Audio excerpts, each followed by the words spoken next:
that a person's successful if they know where they are and they know where they're going and they're progressively moving in that direction. Success was the progressive realization of a worthy ideal. Anyone that has a goal and they're moving towards it, they're successful. But I think we're conditioned. We have a real strong conditioning, usually with not some very good ideas. Because we lack awareness or understanding of who we are, we're totally locked into a physical world, and we let things outside of us control us. 95% of the population are reacting to life. They're not really living at all. Philosophy, as I taught the last time I was here, philosophy, in my personal opinion, is the major determining factor in how your life works out. Philosophy, the major determining factor in how your life works out. To form our philosophy, you gotta think, you gotta use your mind, you gotta process ideas. And in my opinion, each person's personal philosophy is the major factor in how your life works out. Here's what I called it in that last presentation when I was here. It's called the set of the sail.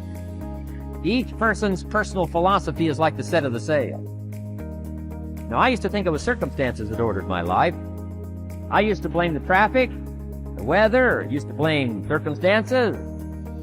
So I figured that, my future was going to be tied to what everybody else was arranging, the economy. And I mean, you could turn around, go north, you can go east, you can go west, you can order the entire process of your own life. And we do that by the way we think. We do that by exercising our mind. We do that by processing ideas and come up with a better philosophy, a better strategy for our life, goals for the future, okay? Plans to achieve those goals. All this comes from developing our philosophy. I don't know how to start improving my life. Someone might say that.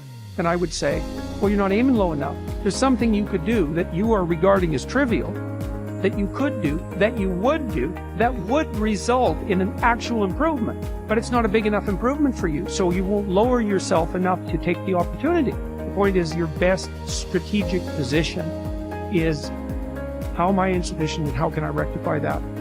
That's what you've got. And the thing is, you are insufficient and you could rectify it. Both of those are within your grasp. If you aim low enough. Time and dedication.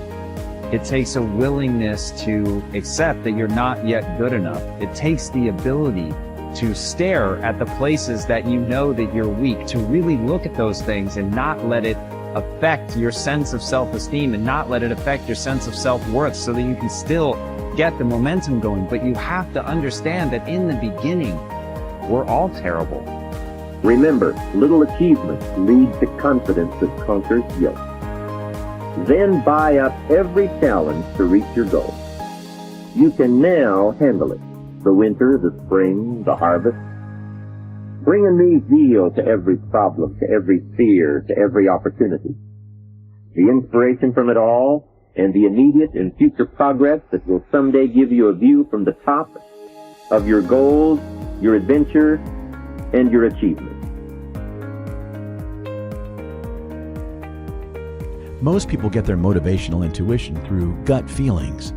Thinking things through often prevents us from digging deeper and following our intuition. Those who consider themselves realists tend to see their objectives with a practical approach. For them, listening to their gut feeling is trivial, even fearful. The easiest way to find motivation in your intuition is to shun the thoughts that are created to play safe, some of which include common sense or I should have. By entertaining these thoughts, you are inhibiting your potential and deflecting.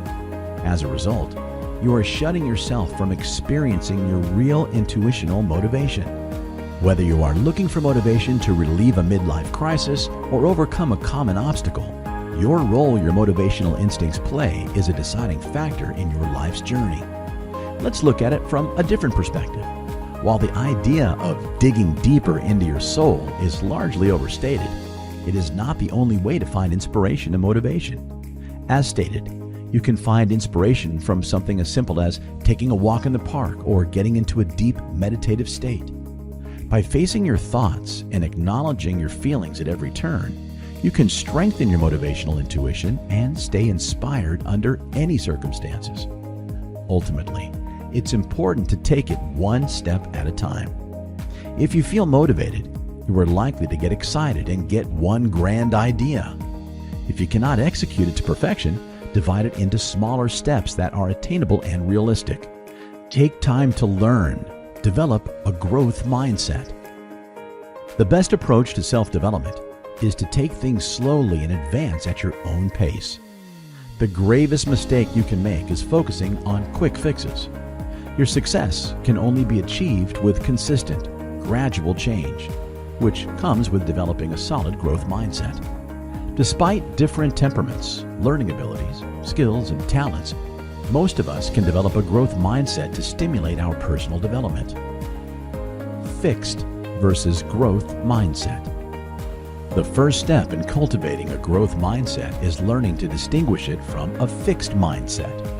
A person with a fixed mindset is often stuck with preconceived notions and is unable to grow from their experiences. They may suffer from creative blocks or fail to find inspiration.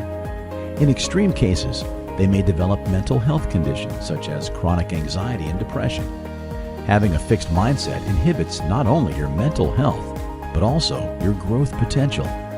If you cannot accept constructive criticism, are threatened by other people's successes, or tend to give up easily, chances are you have a fixed mindset.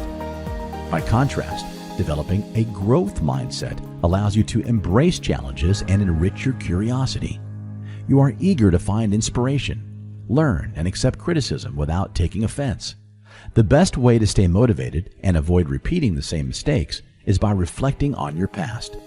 Amend your past mistakes and redefine your mindset as you seek self-improvement.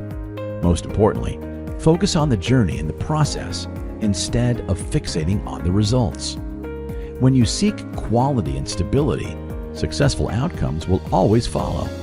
In the end, a growth mindset grants you freedom, whereas a fixed mindset caps your potential.